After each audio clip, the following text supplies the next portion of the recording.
Montpellier, Nice, Rennes, Nancy, Paris, ici les Moulineaux pour être plus précis, ici au Studec, où nous recevons des partenaires qui nous accompagnent d'une saison à l'autre, d'une année à l'autre lors de nos manifestations.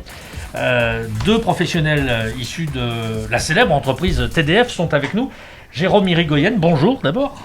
Bonjour. Merci d'accepter notre rapide entretien. Vous êtes directeur du développement à TDF Business Audiovisuel. Vous allez nous en dire plus d'ici quelques instants. Je ne doute pas de ça. Et puis Benoît Drouet, bonjour. Bonjour. Qu'on ne présente plus, j'ai envie de dire aussi. Merci. Directeur des ventes à TDF. Il y a une question qui revient à chaque entretien avec nos partenaires, avec ces gens qui travaillent dans le secteur de l'industrie, qui la portent à bout de bras depuis quelques mois.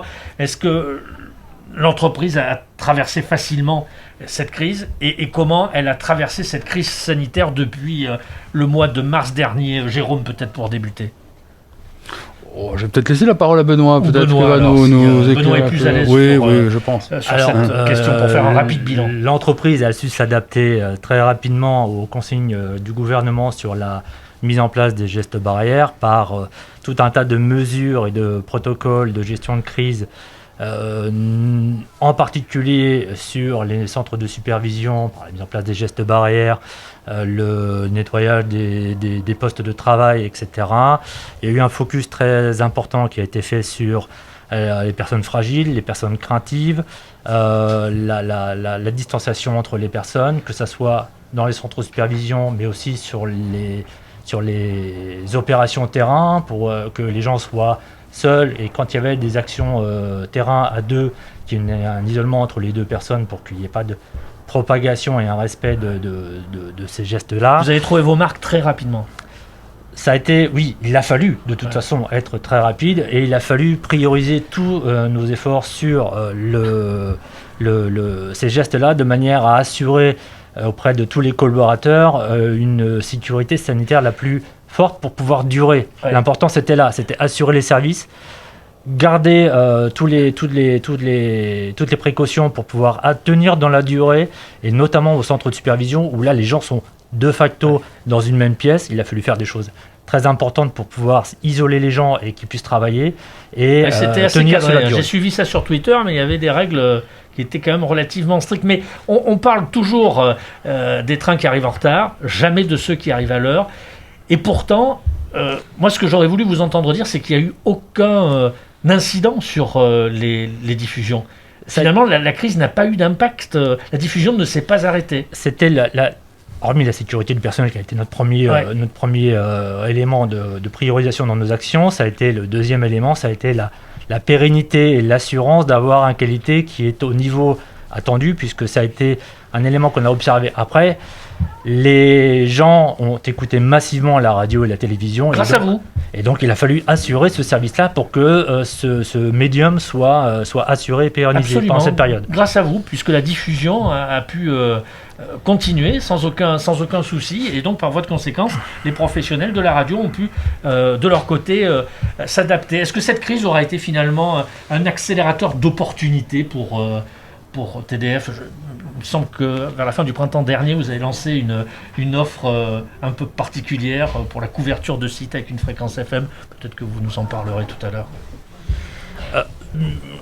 Opportunité, je dirais pas vraiment, puisque là, on s'est vraiment focusé sur l'exploitation, la préservation des ressources et assurer une qualité de service qui était attendue. Nos clients ont souffert, et nous-mêmes par votre conséquence. L'attention a été vraiment sur l'exploitation des réseaux et la gestion de cette crise sanitaire. Ça, c'était le focus numéro 1. Il y a eu des grands chantiers qui ont pu être engagés durant cette période? Non, pas vraiment. Les grands chantiers n'ont pas été engagés, puisque comme on voulait réserver les ressources sur l'exploitation et la gestion, on a dépriorisé certains projets qui n'était pas forcément urgent en termes de calendrier. Ce qu'on a eu en termes de grands projets, mais là-dessus, Jérôme va rebondir, c'est Paris, Marseille, Nice, sur lequel il y a eu un abondement de nouveaux programmes. Avec 50 radios. Avec les nouvelles radios qui sont arrivées. Jérôme, on évoque les multiplexes. Là. Tout à fait. Ouais, on parle du DAB+, tout à fait. Oui, alors un mot sur le DAB+. Déjà, c'est vrai que 2020 s'annonçait avant le Covid comme une grande année pour le DAB+. Un millésime. Un millésime, Ouais. tout à fait. Le démarrage des métropolitains, c'était quand même dans la feuille de route, si je puis dire. Il y a eu aussi les compléments sur Paris-Marseille-Nice. Et comme vous venez de le dire, c'est 50 radios qu'on a rajoutées en plus des radios déjà existantes. Donc c'est vrai que 2020 s'annonçait comme un grand chantier. Donc c'est vrai qu'on pouvait s'attendre à ce qu'il y ait plein d'opportunités, etc. Ben, ça n'a pas été le cas. Je veux dire, comme l'a indiqué Benoît, déjà on s'est concentré sur la vie du réseau, maintenir en l'état. Et puis je pense aussi, pour compléter ce que disait Benoît, je pense aussi qu'au sein de TDF, vraiment les équipes elles se sont senties mobilisées et investies parce qu'on voyait que l'audience était devenue importante, qu'il y avait un enjeu pour que la radio et la télévision fonctionnent au moins aussi bien que d'habitude. Donc voilà, il y a eu cette mobilisation. Donc côté grand projet, c'était plutôt une mise un peu en repos. On a vu les annonces qui ont été faites, les décisions prises de reporter le démarrage des réseaux métropolitains DAB à l'année prochaine. En revanche, oui, c'est quand même 50 radios qu'on a réussi à démarrer et nous on est très fiers d'avoir pu enrichir ce paysage radiophonique. Donc dans quel état d'esprit vous débutez cette nouvelle saison 2020-2021 ? Jérôme, Benoît. Alors là, on est en période de reprise. On observe un peu, on voit bien que c'est difficile encore, même si ça commence un peu notamment le marché pub, à repartir petit peu. On observe. L'important pour nous, c'est de rester là auprès de nos clients, les accompagner sur les projets qui sont en cours d'étude. On en a certains qui sont déjà en partie en déploiement. On est de toute façon, pour l'instant, déterminé à assurer la qualité à hauteur du service attendu. C'est l'objectif pour l'instant, mais il y a encore pas mal d'échanges qui se font, notamment sur des nouvelles fréquences qui sont en cours d'appel, sur des maquettes sur lesquelles on travaille. Donc il y a ces grands projets qui sont en place, sur lesquels on travaille, mais l'objectif c'est assurer le service pendant cette période qui est encore un peu flottante entre la fin du Covid, je dirais, enfin la fin de la grosse crise sanitaire et là le démarrage où on a encore un peu de visibilité qui est assez complexe. Des nouveaux produits, des nouveaux services pour cette nouvelle saison, peut-être, des nouveaux clients aussi. Pose la question. Je compléterai peut-être sur la partie DAB+, parce que sur les projets, on a quand même le démarrage prévu de Toulouse et Bordeaux. Prochainement, début novembre. Donc c'est sûr que les équipes TDF s'affairent aujourd'hui pour préparer la diffusion sur Bordeaux et Arcachon. Donc voilà, ça fait partie de nos actions phares en ce moment. Ouais. Accompagner toujours les clients. Est-ce que la diffusion change ? Est-ce qu'elle évolue ? Est-ce que vous remarquez de saison en saison une évolution de la diffusion qui reste la colonne vertébrale, c'est le squelette de la radio. Alors, la diffusion en elle-même, elle reste toujours la même. Par contre, il y a des éléments qui changent à droite, à gauche, dans les traitements de son, dans les versions, dans les interactions entre les différents éléments. Là, la chose du moment, là, c'est qu'on est en train d'intégrer l'Icoya Crosslink. Qu'est-ce que c'est ça ? C'est le codec qu'on met au studio, qui va encoder le signal audio et qui va l'envoyer vers le site de diffusion, vers le ou les sites de diffusion, que ce soit FM ou DAB, peu importe. Et là, le dernier Icoya qu'on rentre, là, il a la particularité d'encoder directement en AES 67, donc c'est full IP.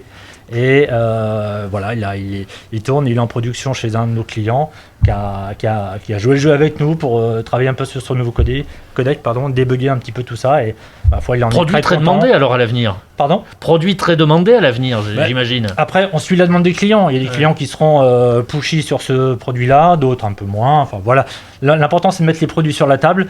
On met les cartes et après les clients choisissent en fonction de leur appétence sur tel ou tel produit. Les besoins en service, en produits vont évoluer prochainement à cause de cette crise peut-être ou naturellement, comme ils le feraient en temps normal. Non, là, ce qu'on a sur le DAB+, et là, je vais te laisser peut-être un peu broder là-dessus, c'est que on a beaucoup de petits porteurs qui découvrent un peu le monde du broadcast et même de la radio pour certains. Donc il faut expliquer, vulgariser. Et là, faut les accompagner. Donc là, vas-y. Je te laisse Oui, la puis meilleure parole, sur le DAB+, je pense qu'en 2020, on parle un petit peu de millésime tout à l'heure, mais on vit quand même on commence à vivre un tournant 2020-2021. C'est l'arrivée des réseaux nationaux. C'est un enjeu pour les radios qui ont déjà démarré, qui sont déjà en air, et certaines depuis 2014 avec des audiences un peu difficiles pour démarrer. Mais enfin là, on se dit, mais avec le démarrage des grands réseaux métropolitains, ça va être une opportunité pour toutes ces radios d'avoir des campagnes d'information, de valorisation du DAB. Donc on sent et on a des retours des radios qui nous demandent plus de qualité, qui portent plus d'attention à la qualité sonore, à la qualité de diffusion, au sens où aujourd'hui on attache beaucoup. On est parti sur 2014 où il fallait se lancer dans le DAB, il fallait saisir cette opportunité. Mais très honnêtement, la qualité n'était pas le premier axe à ce moment-là. Aujourd'hui, donc on a mis en place des solutions en recherchant avant tout l'économie, certes fonctionnelle, le mieux qu'on puisse faire, mais avec un objectif économique. Aujourd'hui, on sent ce besoin de professionnalisation, de montée en gamme, de qualité de service que les radios demandent. Donc évidemment, on va faire évoluer nos offres et nos produits pour aller dans ce sens. Vous sentez les radios inquiètes ou alors confiantes dans un avenir proche ? Je ne peux pas dire, il y a toujours une forme d'inquiétude autour du DAB, puisque c'est quand même un projet qui a été initialisé il y a déjà bien longtemps, qui a vécu des hauts et des bas. Donc c'est difficile de considérer qu'on est complètement confortable au déploiement de cette technologie. Néanmoins, on voit on progresse d'année en année, on voit de plus en plus de radios venir, on voit un paysage radiophonique s'enrichir, on voit des villes s'allumer les unes après les autres. Donc c'est un signe encourageant. Prochaine étape, vous l'avez dit, c'est dans l'ordre Toulouse et Bordeaux le lendemain. Mais et Arcachon. Sous toute réserve. Et ensuite Arcachon. Bordeaux et Arcachon en même temps. Bordeaux et Arcachon simultanément. Et là, tu parlais services. Il y a un travail sur lequel on travaille. Il y a un projet sur lequel on travaille également. C'est d'apporter des solutions de transport pour le DAB+, puisqu'il a été initialisé avec une dimension économique la plus faible possible, donc avec une collecte beaucoup sur Internet. Et là, on travaille sur des offres de transport très attractives de manière à sécuriser, puisque l'Internet, pour faire une diffusion broadcast, c'est quand même pas l'optimum. Il y a des points de fragilité un peu partout. On travaille sur des offres qui puissent permettre aux éditeurs d'avoir une collection un peu plus sécurisée et apporter en qualité la qualité audio, mais aussi en qualité de service. De fiabilité, vraiment de fiabilité des liaisons. Tout à fait, le transport de l'audio jusqu'à la tête de réseau de transport audio et data.